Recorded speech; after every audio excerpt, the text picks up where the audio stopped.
시바타 도요라고 하는 이름을 가진 일본인 할머니가 계셨습니다. 이분은 10년 전인 2013년에 102살, 그러니까 102세로 별세하셨습니다. 그런데 이분이 100세가 되던 해에 자신의 장례 비용으로 모아둔 100만 원의 사재를 털어서 시집을 냈습니다. 100세 할머니가 인생 첫 시집을 냈는데 100만 부가 넘게 팔렸습니다. 그래서 우리나라에도 알려졌는데요. 태어난 때는 부유한 가정의 외동딸로 태어났는데 14살 무렵에 가세가 기울어서 학교를 그만두고 여관이나 식당에서 허드렛 일을 하면서 더부살이를 했습니다. 그리고 이 20살에 결혼을 했는데 얼마 지나지 않아서 이혼의 아픔을 겪기도 했습니다. 그리고 나중에 다시 재혼을 했지만 남편을 사별하고 20년 동안 홀로 살아왔습니다. 그리고 너무나 생활이 힘들어서 죽으려고 자살을 시도했던 적도 있었습니다. 그런데 이분이 쓴 시집의 제목이 약해지지 마입니다. 약해지지 마. 같은 제목의 시가 이 안에 실려 있는데요. 제가 읽어드리겠습니다. 있잖아, 불행하다고 한손 짚지 마. 햇살과 산들바람은 한쪽 편만 들지 않아. 꿈은 평등하게 꿀 수 있는 거야. 나도 괴로운 일 많았지만 살아있어 좋았어. 너도 약해지지 마. 그러니까 삶의 모든 것을 100년 동안 살아오면서 담담하게 받아들이고 또 이렇게 잔잔하게 자신의 삶을 들려주는 이 이야기로 인해서 초고령사회 위기를 맞이하고 있는 일본인들에게 많은 감동을 주었습니다. 저금이라고 하는 시도 있는데요. 저금. 난 말이지 사람들이 친절을 베풀면 마음에 저금을 해도 쓸쓸할 때면 그걸 꺼내 기운을 차리지. 너도 지금부터 모아두렴. 연금보다 좋단다. 근데 우리는 거꾸로 하잖아요. 상대방이 나에게 베푼 친절이나 호의를 여기 저금해 두는 게 아니라 저 사람이 나한테 줬던 상처나 서운함이나 악한 감정들을 마음속에 계속 쌓아놓습니다. 그러다가 심심하면 그걸 꺼내서 곱씹으면서 분노를 쏟아냅니다. 그래서 우리 마음을 창고로 만드느냐 금고로 만드느냐는 그 마음 안에 무엇을 쌓아놓느냐에 따라서 달라지는 것 같아요. 감정의 쓰레기들만 계속 부정적인 것들만 쌓아놓으면 그 마음이 창고가 되지만 상대방이 베풀어줬던 따뜻함, 위로, 호의, 격려, 물질적인 혹은 심리적인 도움, 이 모든 것들을 쌓아놓으면 우리 마음을 금고로 만드는 것이죠. 그래서 기독교 영성이라고 하는 것은 우리 마음의 창고에 있는 쓰레기들을 전부 비우고 하나님의 마음으로 채우는 것, 따뜻함으로 채우는 것, 이게 바로 우리의 영성이 성숙해가는 과정이라고 할 수 있습니다. 또 말이라고 하는 제목의 시도 있는데요. 무심코 한 말이 얼마나 상처 입히는지 나중에 깨달을 때가 있어.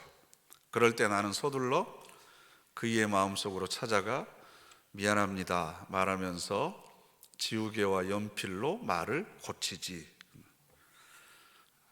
그때는 아무 생각 없이 얘기했는데 지나고 보니까 상대방의 입장에서, 들었던 사람의 입장에서 생각해 보니까 야, 그게 정말 상처가 됐겠구나. 불현듯 깨달을 때가 있잖아요.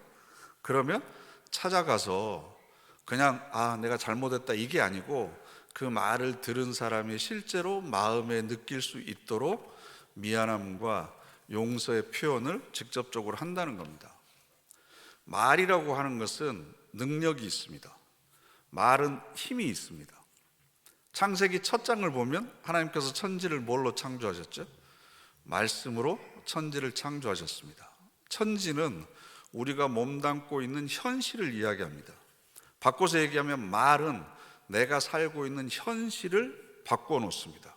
현실을 창조합니다. 그렇게 보면 지금 내가 누리고 있는 모든 현실은 지금까지 살아오면서 내가 해왔던 말들의 결과입니다. 내가 무슨 말을 했는지 모아져서 지금 내가 살고 있는 이 세계를 만들었습니다. 내 삶은 내가 했던, 쏟아냈던 말들의 결과입니다. 동의하십니까? 그러면 앞으로 내가 살아가야 될 현실은 무엇의 결과겠습니까? 지금 내가 어떤 말을 하느냐에 따라서 내 앞날의 현실이 결정이 됩니다. 이걸 우리가 잘 이해하는 사람은 항상 긍정적이고 미래지향적이고 창조적인 이야기를 합니다. 믿음의 언어들을 내놓습니다. 도전적인 이야기들을 많이 합니다. 연세 드신 분들을 만나면 죄송하지만 70이 넘으셨는데도 불구하고 여전히 앞으로 내가 해야 될 일을 말씀하시는 분이 있어요. 전 깜짝 놀랍니다. 대부분 70세 이상이 되시면 지금까지 해왔던 일들, 과거에 대한 일들만 많이 이야기를 하시는데 앞날에 내가 남은 날들을 이렇게 살겠다는 이야기를 하시는 분을 보면 저절로 마음속에 존경심이 듭니다. 그래서 말이라고 하는 것이 내 삶의 현실을 바꾼다. 말을 통해서 하나님께서는 내 삶의 현실을 바꾸어 놓고 새롭게 창조해 가신다. 이걸 우리가 항상 기억해 놓아야만 됩니다.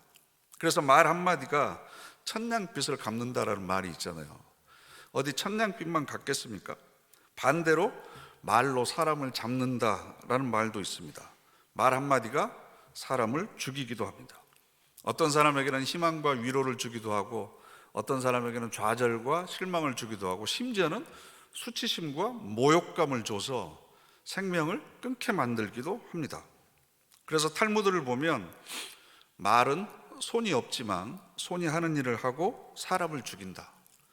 나아가서 말은 손을 넘어선다. 왜냐하면 손은 가까이 있는 사람을 죽이지만 말은 먼 데 있는 사람까지 죽인다. 손이 하는 파괴력보다 말의 파괴력이 더 크다라는 뜻입니다. 그래서 우리 속담에 엎어진 물이라는 말이 있잖아요. 이미 저질러진 일은 뒤늦게 후회도 소용없다라는 얘기인데 그래도 엎어진 물은 걸레나 행주로 좀 닦으면 어느 정도 다시 수거할 수도 있잖아요. 근데 이런 경우는 내뱉은 말이라고 하는 것이 훨씬 더 상황에 어울릴 것 같습니다. 한번 내뱉어진 말은 절대로 거두어 드릴 수가 없습니다. 오늘 우리가 읽은 마태복음 12장 말씀도 그 배경은 이렇습니다. 예수님께서 귀신 들린 자를 쫓아내셨어요. 귀신을 쫓아내셔서 그 사람을 온전하고 건강한 사람으로 회복시켜 주셨습니다. 그러면 선한 일을 하신 거죠.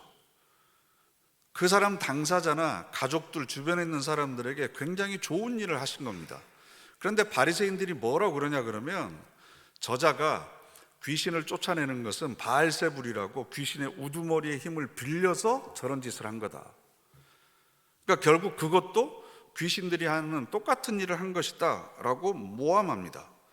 칭찬하기는커녕 그 사람의 행위를 깎아내리고 비난하고 저주하는 일을 합니다. 이건 바리새인들만의 일이 아닙니다. 우리도 남이 선한 일을 하면 칭찬하는 것에 인색합니다. 어쩌다 그랬겠지. 그러려고 그랬겠어? 라고 깎아내립니다. 시기하고 질투하고 한 발짝 더 나아가서 모함하기까지 합니다. 남의 선행을 왜곡합니다. 조금이라도 올라가려고 그러면 끌어내립니다. 그래서 남이 잘 되는 꼴도 못 보고 한국 사람들은 남이 안 되는 꼴도 못 봅니다. 정이 많아서 나보다 더 잘나면 어떻게 해서든지 끌어내리려고 그러고 나보다 못하면 안타까우니까 도와주려고 그러고 그러다 보니까 하향 평준화가 되는 거죠. 그래서 자신도 천국에 들어가지 못하고 남도 천국에 들어가지 못하는 거. 바리새인들, 율법주의자들, 법조문을 가지고 모든 것을 판단하려고 하는 사람들이 빠지기 쉬운 함정입니다. 그래서 마태복음 23장 13절 말씀 함께 읽어보실까요? 화 있을진저 외식하는 서기관들과 바리새인들이여 너희는 천국문을 사람들 앞에서 닫고 너희도 들어가지 않고 들어가려 하는 자도 들어가지 못하게 하는도다. 아멘. 법조문, 율법의 조항을 가지고 모든 것을 판단해서 의로운 것과 불의한 것을 가르고 정결한 것과 부정한 것을 가르고 선과 악을 가르고 판단하고 정죄하는 사람들, 그래서 선한 일까지도 흠집 내려고 하는 모든 사람들이 바로 바리새인들과 같다라는 겁니다.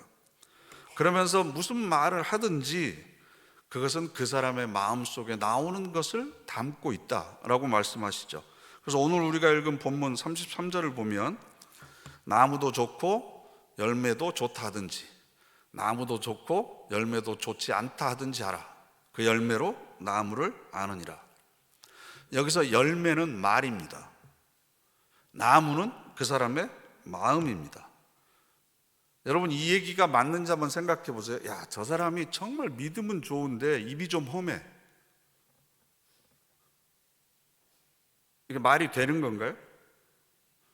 저 사람 믿음은 형편없는 것 같은데 인간성은 못됐는데 참 말하는 것 보면 착하더라. 아니, 나무가 나쁘면 열매도 나쁘든지 나무가 좋으면 열매도 좋든지, 그럼 이 두 개가 안 맞으면 뭐가 진짜고 뭐가 가짜라는 거예요? 열매가 가짜라는 거죠.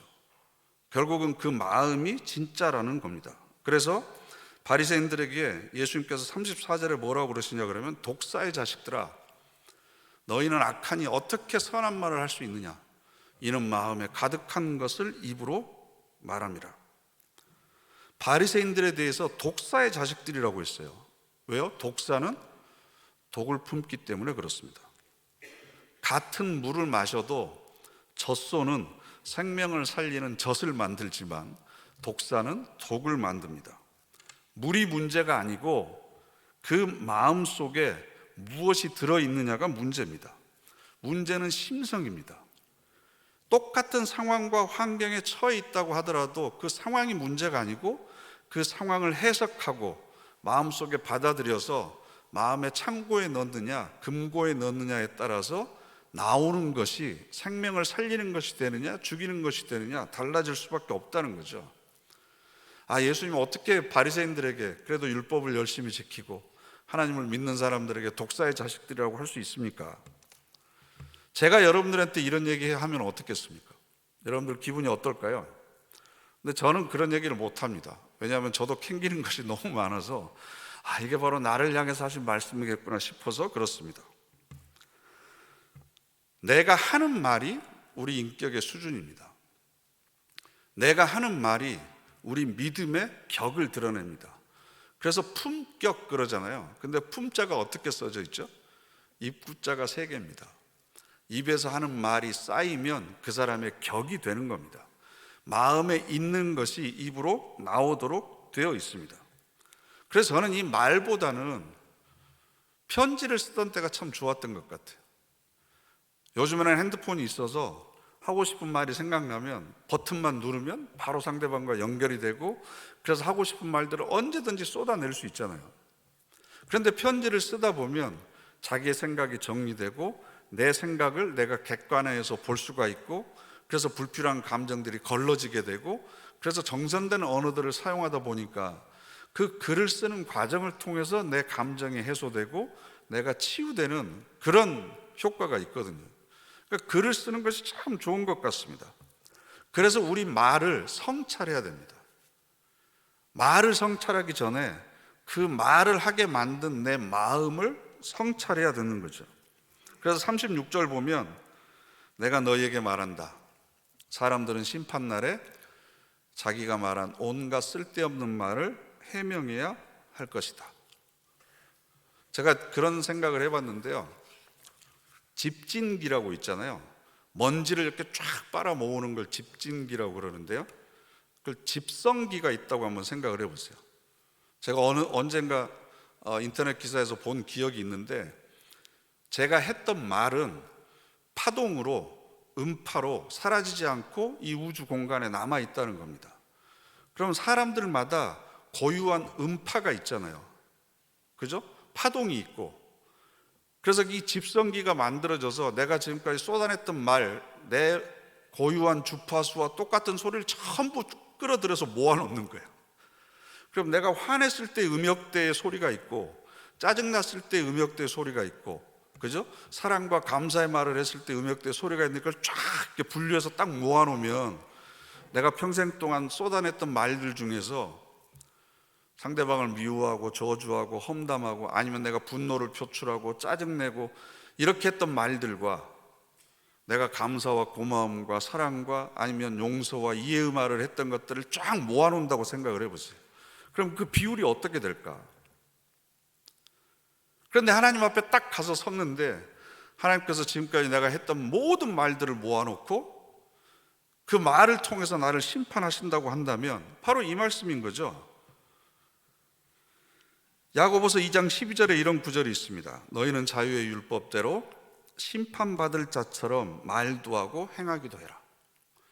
반드시 내가 행했던 것과 말했던 것에 대해서 심판이 있을 것이라는 것을 항상 기억하고 지금 말하고 지금 행동해라 라는 겁니다. 그래서 마태복음 12장 37절 보면 내 말로 의롭다함을 받고 내 말로 정죄함을 받으리라. 지금까지 내가 했던 말들을 하나님께서 다 모아서 야 그래 너는 의로운 사람이다. 말들을 다 모아보니까 아 너는 정죄받아야 된다. 새한글 성경은 이렇게 되어 있습니다. 당신이 한 말로 올바르다고 여겨지고 당신이 한 말로 죄 있다고 판결받을 것이요. 야 다행이다. 나는 하나님 앞에서 의롭다고 판결을 받겠다 라고 생각하시는 분은 없는 것 같아요. 표정을 보니까 전부 어두워져 있습니다. 제가 재미있는 얘기 하나 해드리겠습니다. 옛날에 길을 가던 나그네가 인가를 찾지 못해서 길에서 산속에서 노숙을 하게 되었습니다. 그런데 산속의 잔디밭에서 누워서 자는데 옆에 무덤이 하나 있는 거예요. 누구의 무덤인지 모르고 잠을 청하는데 저만치 해골 하나가 눈에 띄었습니다. 못 본 채 하고 잠을 자려고 그러는데 여보시오 허락이나 받고 자야지 이런 소리가 들리는 거예요. 그러니까 깜짝 놀라서 사방을 둘러봤지만 아무도 없었습니다. 그래서 다시 또 자려고 그러는데 내 말이 안 들립니까? 그러니까 소리 나는 쪽을 바라보니까 해골이 있는 거죠. 당신이 말한 겁니까? 그랬더니 해골이 말을 해요. 그래서 이 나그네는 밤새 동안 이 해골이 어떻게 살아왔는지, 그래서 왜 내가 여기에 있게 되었는지 그 얘기를 전부 들었습니다. 그러니까 날이 밝아오니까 해골이 밤새 적적하지 않게 보내게 해줘서 고맙소 이러는 겁니다. 그래서 날이 밝아서 해골한테 인사를 하고 동네로 내려왔습니다. 가만히 있었겠습니까 이 나그네가? 말하는 해골이 있다라고 하는 이야기가 삽시간에 온 마을과 나라에 퍼졌습니다. 그래서 이상한 소문이 이 나라에 퍼지고 있다는 이야기를 듣고 임금이 나그네를 찾았습니다. 그리고 불러다가 다짐을 받았습니다. 그 말이 사실이냐 아니냐. 만일 사실이 아니면 내가 네 목을 치겠다. 여러분 뭐라고 대답하겠어요? 사실입니다. 제가 분명히 해골하고 대화를 했습니다. 그러자 신하를 보내서 그 사실을 확인하라고 그럽니다. 신하들과 함께 나그네가 그 무덤을 찾아가자 여전히 해골 하나가 뒹굴고 있었습니다. 그래서 이 나그네가 여보게 날쌔 아무 대답이 없는 거예요. 그러니까 나그네가 다급하게 여보게 내가 왔네 뭐라도 말이라도 해봐 안 그러면 내 목이 달려 있어 지금. 해골이 말을 했을까요 안 했을까요? 안 했습니다. 그래서 괜히 헛소문을 퍼뜨렸다는 죄로 이 나그네가 처형됐습니다. 그리고 나그네 시신이 해골 옆에 버려졌습니다. 그러니까 그때서야 해골이 입을 열었습니다. 아, 다시 만나게 되니 반갑습니다. 그러니까 이 나그네가 기가 막히잖아요. 화가 잔뜩 나서 아까는 왜 잠잠했냐 따져 물었습니다. 그랬더니 해골이 이렇게 대답하는 거예요. 사람은 함부로 짓거리면 화를 받게 되어 있네. 자네는 안 됐지만 나는 이제 두고두고 이야기할 친구가 생겼으니 얼마나 좋은가. 이 이야기가 우리에게 주는 교훈이 뭐라고 생각하십니까?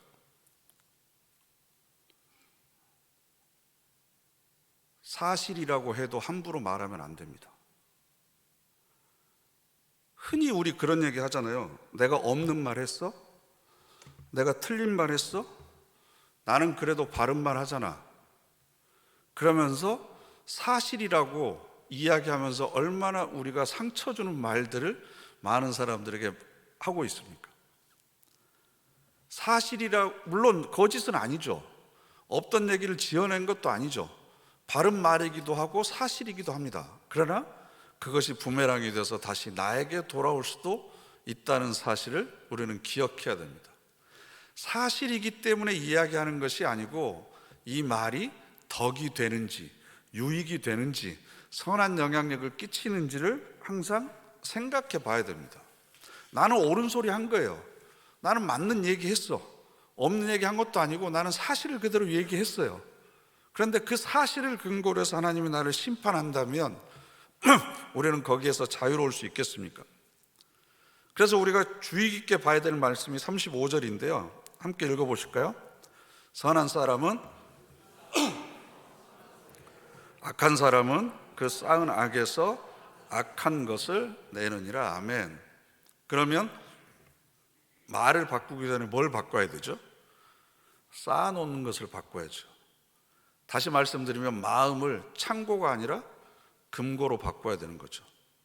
마음을 먼저 바꿔야만, 내가 좋은 나무가 되어야만 거기에서 좋은 열매가 맺힐 수 있습니다.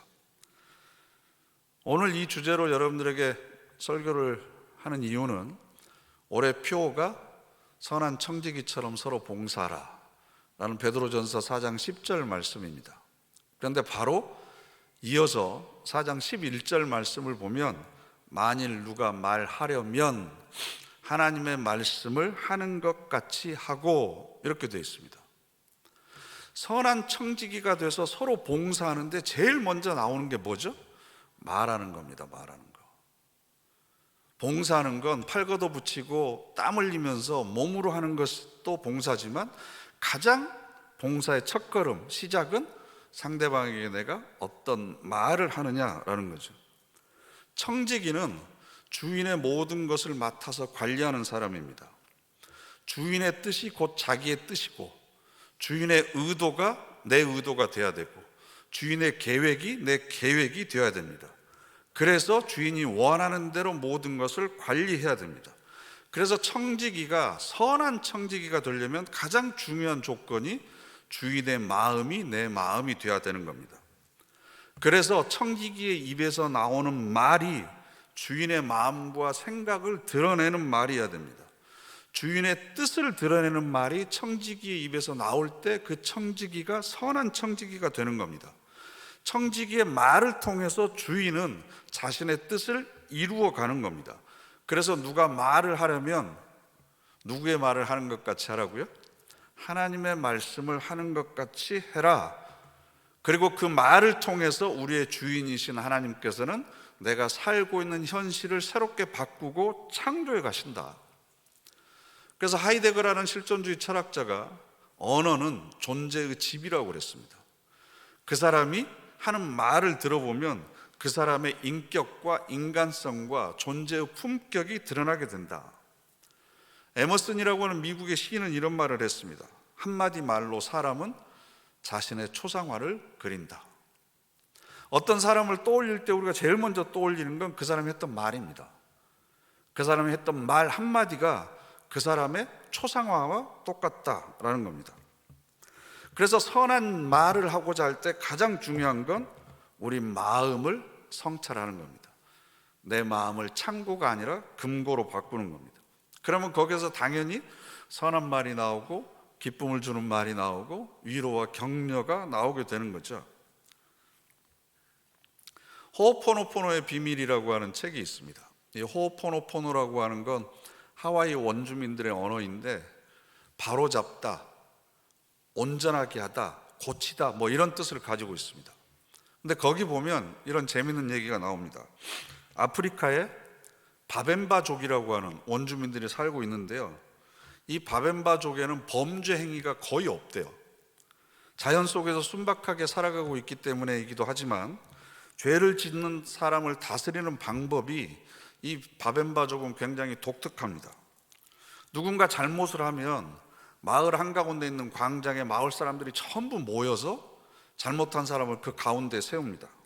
그리고 한 사람씩 돌아가면서 큰 소리로 무슨 말을 하냐 그러면 이 죄를 지은 사람이 지금까지 살아오면서 과거에 했던 선행이나 칭찬 들을 만한 일이 있으면 한 사람씩 돌아가면서 다 얘기하는 거죠.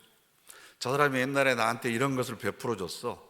내가 이럴 때 저 사람이 이런 말을 해줬어. 아니면 나한테 이걸 빌려줬어. 그래서 내가 이런 도움을 받았고 그때 내가 이런 위로를 받았고 그리고 저 사람은 이런 장점이 있어. 이 얘기를 돌아가면서 계속 마을 사람들이 해주는 거죠.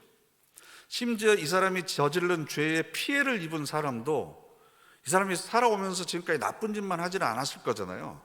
자기가 경험했던 이 사람의 좋은 점에 관해서 이야기하기 시작합니다. 이 사람이 어떤 영향력을 우리에게 줬고, 어떤 도움을 줬고, 어떤 기여를 했고, 이런 얘기들을 하나씩 하다 보면, 물론 가벼운 농담이나 과장을 하는 게 아닙니다. 진지하게 칭찬을 하는 거죠.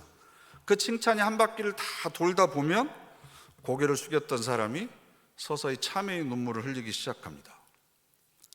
그때 분위기가 절정에 이르게 되는데, 그렇게 되면 마을 사람들이 한 명씩 나가서 눈물을 흘리는 그 사람을 껴안아 주면서 위로와 격려를 해줍니다.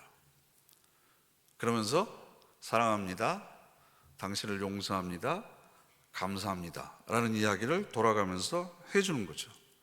그러면 죄를 지었던 사람도 내가 이런 사람이 아니구나, 내가 그때 잠깐 감정 때문에, 아니면 성급한 성질 때문에, 아니면 잠깐 이익에 눈이 멀어서 그랬지만 나에게 이런 성품이 있고 이런 장점이 있는구나 라고 하는 것을 깨닫게 되는 거죠. 나를 그렇게 바라봐주는 사람들의 시선이 있구나, 그걸 깨닫고 자신의 삶의 방향을 고치기 시작한다는 겁니다. 지적하고 정죄하고 그래서 쫓아내고 형벌을 주고 그래서 깨닫기를 바라는 것이 아니라 자기의 강점과 미덕을 살릴 수 있도록 주변에서 칭찬과 격려의 말을 계속해서 쏟아주는 거죠. 저는 이곳이 바로 교회가 되어야 된다고 생각합니다. 서로의 단점을 보기보다는 그 사람이 가지고 있는 하나님의 성품, 그 사람이 가지고 있는 장점, 그 사람이 가지고 있는 선한 영향력, 이런 것들을 계속 우리가 격려해주고 칭찬을 해주면 바라보는 대로 그렇게 사람이 성장하게 되어 있고 성숙하게 되어 있다는 거죠. 그래서 사람의 마음을 가장 잘 움직일 수 있는 말이 세 가지가 있습니다. 따라서 해보세요. 사랑합니다. 두 번째는 감사합니다. 세 번째는 용서합니다. 용서해 주세요. 네, 당신을 사랑하고 당신에게 감사와 고마움을 느끼고, 내가 혹시 잘못한 거 있으면 용서해 주시고, 당신이 잘못한 것이 있으면 나는 당신을 용서합니다. 이 세 가지의 언어가 사실은 가장 인간을 인간답게 하고 내 자신의 존재의 품격을 높여줄 뿐만 아니라, 곰곰이 생각해 보면 하나님이 우리에게 자주 사용하시는 말이잖아요. 내가 너를 사랑한다. 하나님이 또 우리를 얼마나 고마워하시는지 우리의 이름을 부르시면서 춤도 추신다고 그러시잖아요. 또 우리의 모든 것을 다 용서해 주십니다. 이 세 가지 때문에 사실은 우리가 그 은혜 가운데서 힘을 얻어서 매일매일 살아가고 있는 것 아니겠습니까? 여러분, 성숙한 사람은 성숙한 말을 합니다. 미숙한 사람은 자신의 감정이나 마음을 잘 다스리지 못해서 다른 사람에게 상처를 주는 말을 합니다. 내가 하는 말은 마음에서부터 비롯되고 또 그 말이 마음을 만듭니다. 그리고 그 마음은 또 말을 또 새롭게 합니다. 용서하고 화해하고 또 사랑하고 고마움을 표시하는 말은 아낀다고 해서 되는 게 아닙니다. 사용하면 사용할수록 점점 더 풍성해지고, 그 풍요로움은 상대방이 먼저 누리는 것이 아니라 내가 먼저 누리게 되어 있습니다. 그래서 제가 하나님의 말씀을 하는 것 같이 라는 설교의 제목을 달았는데요, 일주일 동안 여러분의 언어 습관들을 곰곰이 생각을 해보십시오. 주무시기 전에 잠자리에 누워서 오늘 내가 아침에 일어나면서부터 잠자리에 눕기까지 했던 모든 말들을 한번 전부 모아 보십시오. 한번 분류해 보세요. 하나님 앞에서 내가 섰을 때 내가 했던 말로 나는 의인으로 판정을 받을지 아니면 정죄를 받을지 심판을 받을 대상인지, 내가 했던 말을 통해서 내 존재의 품격과 내 영성은 어떻게 드러나고 있는지, 어떤 향기를 풍겨나가고 있는지, 내 마음은 창고인지 아니면 귀중한 보물들을 담고 있는 금고로 지금 만들어가고 있는지. 그래서 우리의 삶과 특별히 우리의 말을 통해서 하나님의 은혜와 사랑이 많은 사람들에게 흘러가기를 간절히 바랍니다. 기도하겠습니다. 말씀으로 천지를 창조하신 하나님, 저희들의 말을 통해서 생명이 창조되기를 원합니다. 좌절과 절망 가운데 있는 사람들이 힘을 얻게 되기를 원합니다. 또한 우리가 몸담고 있는 현실이 변화되기를 원합니다. 저희들의 말을 사용하여 주시고 은혜의 통로가 되게 하여 주시옵소서.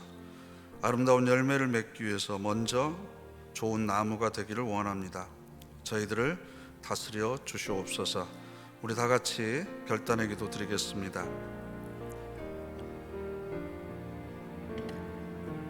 그래서 하나님, 저희들의 마음을 주장하여 주셔서 하나님 찾아가게 하시고, 그들의 마음속에 혹시나 상처와 아픔을 주었다면 하나님 용서해 주시옵소서. 사랑합니다. 감사합니다. 용서합니다. 이 모든 말들을 통해서 죽었던 영혼이 새롭게 살아나고 회복되는 은혜를 허락하여 주옵소서. 선한 청지기처럼 하나님의 마음을 품기를 원합니다. 그리고 하나님의 마음이 제들의 말을 통해서 흘러가기를 원합니다. 축복의 통로로 제들을 사용하여 주시옵소서. 은혜의 통로로 사용하여 주시옵소서. 또 제들의 마음속 생각을 성찰하게 하시고 온전히 하나님 앞에서 거룩하고 아름다운 존재의 집을 지어나가는, 그래서 제들의 삶에 은은한 향기가 많은 사람들에게 은혜를 품는 도와 주시옵소서. 오늘도 함께 해주시면 감사드리며 예수님 이름으로 주시옵소서.